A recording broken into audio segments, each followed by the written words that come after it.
It's the beginning of winter. The chilly sky touches the skin. Leaves strewn on the block pavement crumble with a sound that wakes the sleeping road. The mountains in the sky look far away in this season. This is Anyangmung Gate, literally the one-pillar gate. The roof is too heavy for two-arm pillars. Wow! All of a sudden, we see all the colors of the spectrum. How can you cope with these aggressive colors?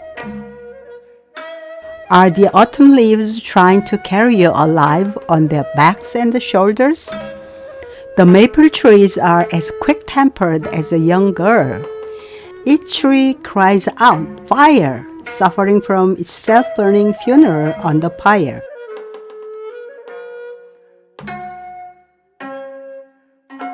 This is Bulguksa Temple, where trees perform their self-burning funerals or purification rituals. It is one of the most beautiful temples in Korea. Though this temple was first built in 528, the 15th year of King Popung's reign, it was Kim Dae-sung, the prime minister of Silla, who began the construction in the 10th year of King Gyeongdeok's reign in 751.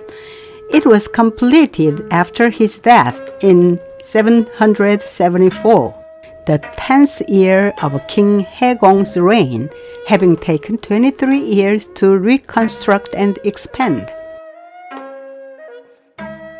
It had been nearly a century since the unification of the three kingdoms under Silla.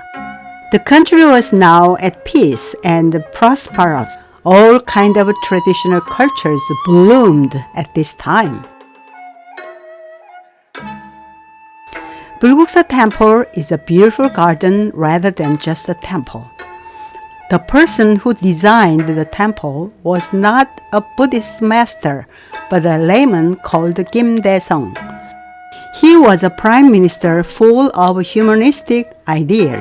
When Kim Dae-sung died, the state took over the construction and completed it.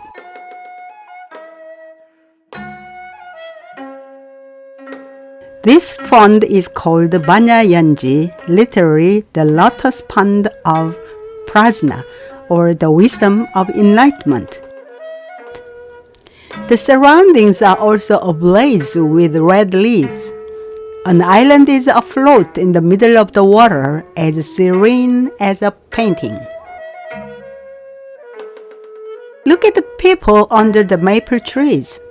The girls are cheerful, but the old people look exhausted, tired of the bright, colorful leaves that had carried them afloat like the island in the pond.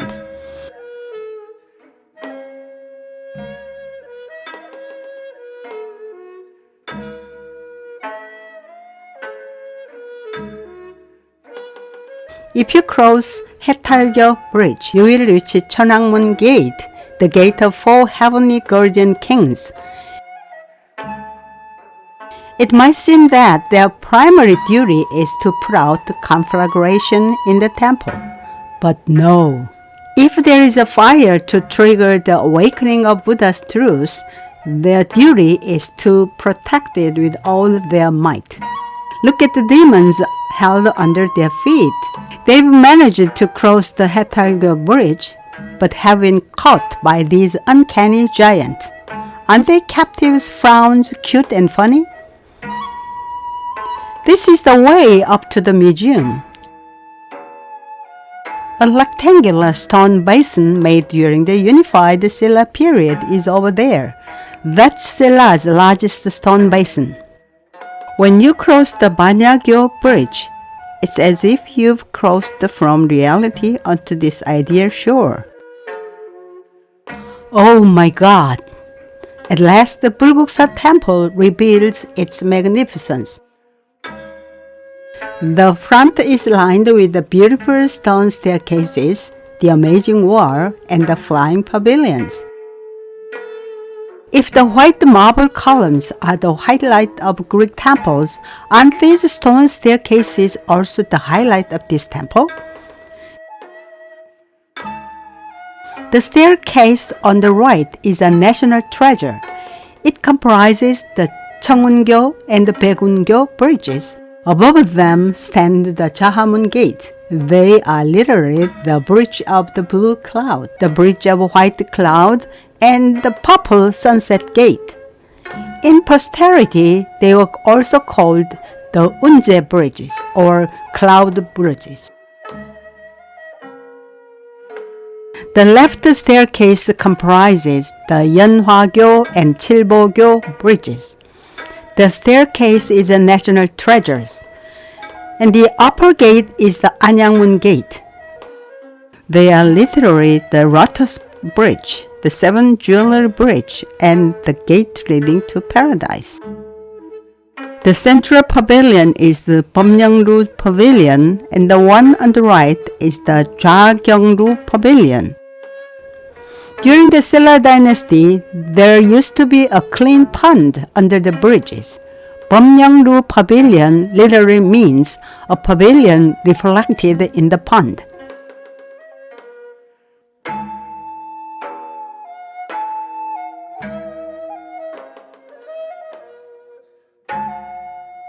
What an architect designed the abstract beauty of the continuous patterns with those rectangular stones arranging the high and low plates to make a harmonious shade. Climb up the slope on the right, following the mom and her boy. The first thing that you will see are the famous national treasures, the Dabota Pagoda and the Sakata Pagoda. Oh, Dabota Pagoda. That's a delicate flower created by kneading, rolling, flattening, and shaping the stones like a flower. If the prajna, the wisdom of enlightenment, should reveal itself, would it take such an exquisite form? That's grandeur for the sake of grandeur. Such accurate fitting and tailing of parts might remind you of the elaborate doctrinal school of Buddhism. Sakata Pagoda, simple and decent, is a model of the three-storied stone pagoda of Silla. There is no decoration, no discrimination, and no elaboration. It may suggest the intuition and the spontaneity with which you can find truth wholly and immediately. Does it suggest the Zen school of Buddhism?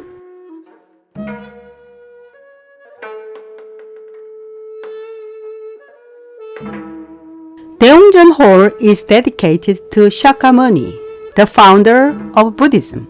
On his left and right hands are Dipamkara Bodhisattva and Maitreya Bodhisattva respectively. Dipamkara Bodhisattva is of the past and the Maitreya Bodhisattva is of the future. Along with Shakyamuni, they are called the Buddhas of the three worlds, the past, the present, and the future. On the further left and right sit Venerable Ananda and the Venerable Kashyapa, two most gifted and faithful disciples of Shakyamuni. Look at the stone lantern in front of Anyangmung Hall. The sky of Dabota Pagoda is the sky of Silla. The pagoda's pointed top decodes the sound of Silla like a needle on a disc. You can imagine the unheard sound of the sun and the moon passing over the pagoda for 1,000 years. Look down at the yard and the gardens from Anyangmung Gate. Since it appears that the door to the world below has been flung open, don't you feel as if you were looking down from Mount Sumeru? When you come up the staircase to the landing of Cheongun Bridge, you'll find two balconies attached to both sides like a pocket. Aren't they perfect places for drinking tea? The court of Anyangmung Hall is surrounded with Korean cloisters. Two wing cloisters are also attached to both sides of the hall. Museoljeon Hall is dedicated to the instruction and education of Buddhists. There is a statue of Kim Gyeogak, a prince of Silla, in Museoljeon Hall. It is said that since his body didn't rot for 3 years after his death, people began to worship his body as a life-size Buddha. If you turn to the back of Museoljeon Hall, you'd find a familiar long backyard and a steep hill, which will remind you of the old alleys of your neighborhood. This familiar way is lined with the homes of the Bodhisattva of Great Compassion, Vairocana Buddha, and the 500 disciples. Walk up the steep staircase to the Guanamjon Hall dedicated to Avalokitesvara, the Bodhisattva of Great Compassion. Since the Bodhisattva lived originally in the high mountain of Potalaka, you can understand why her shrine was built on the steep hill. The Bodhisattva of Great Compassion, with 1,000 hands and 1,000 eyes, always sympathized with all human suffering and grief. The western staircase is steep too. The gilt bronze Vairocana Buddha, a national treasure, is enshrined alone in the hall. The Buddha's endless meditation has lasted since the 8th century. To the west of Pavilion Hall stands the Sarira Stupa. The Japanese returned the stupa, which they had coveted and taken to their country illegally during their colonial rule. The cylindrical pillar is covered in with embossed flowers. There are 4 shallow niches above it, in which Buddhas and Bodhisattvas are enshrined. Go down the western stairs again. They are built against the wall. Now you come to Nahanjeon Hall, or the shrine of the 500 disciples. In the hall, Shakyamuni and his white-faced disciples wait for you. They may whisper your name in inaudible voices, winking their secret at each other. If you have a strong wish or desire, how about building a small pebble pagoda and praying? When you come down from Nahanjeon Hall, you reach the old site of Pomyeong Hall. It's just west of Museoljeon Hall. South of the old site, west of Anyangmung Hall, the great Guanamjon Hall is dedicated to the gilt bronze Amitabha Buddha, also a national treasure. Amitabha Buddha is a savior who delivers souls and leads them to the Western paradise. If those who can't attain enlightenment on their own in this world call this Buddha's name repeatedly with all their heart, they can be delivered to his Western land of bliss. Look at the wooden pig hidden behind the signboard of the hall. It is reproduced with brass in this heavenly courtyard. The pointed tip of Sakata Pagoda is seen above the cloister roof. It is a needle into the sky. The main gate is the Anyangmung Gate. The gate suggests that it is an entrance to the land of Amitabha Buddha, the western land of eternal bliss. When you stand at Anyangmung Gate, you can see the stone staircases, Yeonhwagyo Bridge, and the Chilbogyo Bridge below. Can you imagine noble feet walking with rustling silks on the staircase in ancient days?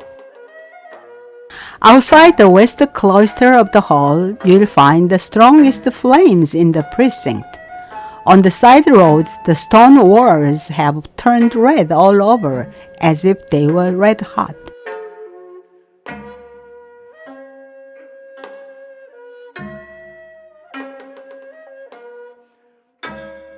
Does this heat suggest the Buddha's mercy to awaken the Buddhist mind in us? Anyangmung Gate looks more modest here than Jahamun Gate and the Pomyeong Pavilion. Calm stone staircases look like a thoughtful hermit who understands who he really is. When you leave Bulguksa Temple, Pomyeong Pavilion appears to grab your sleeves as if it was sorry to part with you. On the way to the Bulguksa Gate, the roar of autumn leaves may deafen your ears again. During the Japanese invasion of Korea in 1592, the Japanese army set fire to this temple and burned thousands of rooms and halls. Before the Japanese colonial rule began in the 20th century, all the stone architecture, including the Cheongun-gyo and Baegun-gyo bridges, was twisted and many parts torn down. People who find themselves burnt with the fire of these leaves might feel more purified and invigorated in body and spirit. Going now toward the Bulguksa Gate, literally the gate of no differentiation, they will no longer discriminate man or the world. Instead, they will leave the gate with kinder, tenderer, and more celestial hearts, though not noticing any spiritual change in themselves.